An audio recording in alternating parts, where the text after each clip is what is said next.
Assalamualaikum warahmatullahi wabarakatuh. Perkenalkan, nama saya Zakia Amanda Agustin dengan NIM 2511024338086. Saya dari kelas L1. Hari ini saya akan menjelaskan tentang sejarah perkembangan bahasa Indonesia berdasarkan materi yang telah diberikan. Jika kita melihat latar belakang sejarahnya, menurut penyelidikan sejarah bahasa, pada beberapa abad yang lalu, di daratan Asia terdapat sekelompok bahasa yang menggunakan bahasa Austronesia. Bangsa tersebut kemudian berpindah ke arah selatan melewati India. Dalam perjalanannya, mereka tidak lagi tinggal dalam satu kelompok besar, melainkan terpisah menjadi kelompok-kelompok kecil. Karena terpisah dan hidup di lingkungan yang berbeda, kebudayaan mereka berkembang secara berbeda-beda. Hal ini juga mempengaruhi perkembangan bahasa yang mereka gunakan.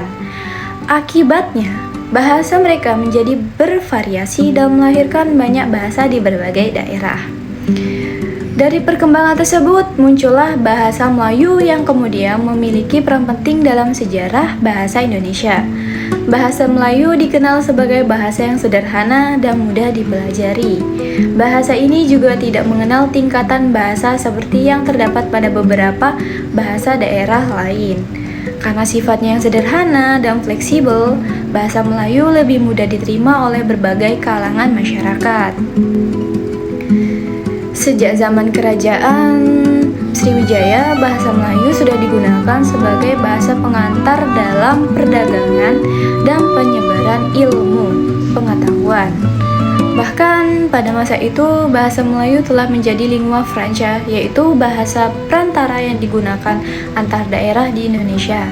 Artinya, masyarakat dari berbagai wilayah yang memiliki bahasa berbeda dapat berkomunikasi menggunakan bahasa Melayu. Pada zaman penjajahan Belanda, bahasa Melayu juga digunakan sebagai bahasa pengajaran. Hal ini membuat penyebaran bahasa Melayu semakin luas dan berkembang dengan cepat ke berbagai daerah. Karena penggunaannya yang luas dan diterima oleh masyarakat dari berbagai latar belakang, bahasa Melayu kemudian berkembang dan menjadi dasar lahirnya bahasa Indonesia. Selanjutnya, dalam materi juga dijelaskan mengenai pengertian bahasa. Bahasa adalah alat komunikasi yang digunakan untuk menyampaikan isi hati, pikiran, dan perasaan seseorang kepada orang lain dengan jelas. Bahasa memiliki dua unsur utama, yaitu bagian makna atau isi yang berupa pikiran dan perasaan manusia, serta bagian lahir yang berupa deretan bunyi yang teratur.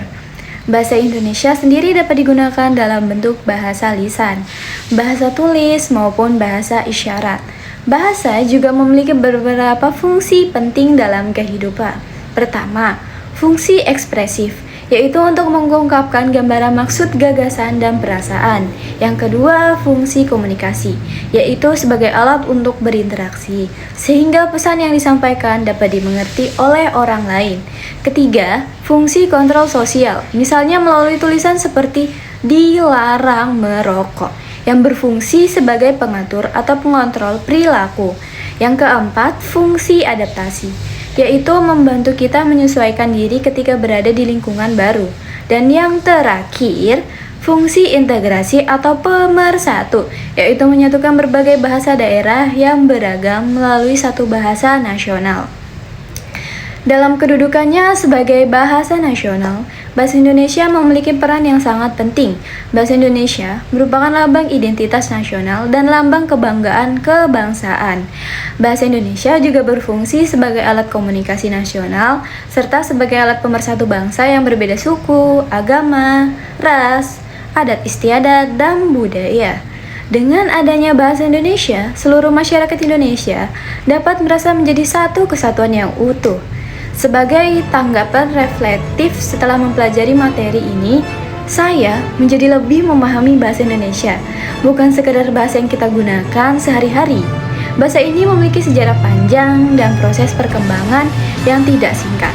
Saya juga menyadari bahwa Indonesia memiliki peran besar dalam menyatukan bangsa yang sangat beragam seperti Indonesia. Materi ini membuat saya lebih menghargai bahasa Indonesia sebagai identitas dan kebanggaan nasional. Kadang kita menggunakan bahasa ini tanpa memikirkan sejarah dan perjuangan di baliknya. Setelah memahami perkembangannya, saya merasa penting untuk menggunakan bahasa Indonesia dengan baik dan benar sebagai bentuk penghargaan terhadap bahasa nasional kita. Demikian penjelasan mengenai sejarah perkembangan bahasa Indonesia beserta refleksi pemahaman yang saya peroleh. Terima kasih. Wassalamualaikum warahmatullahi wabarakatuh.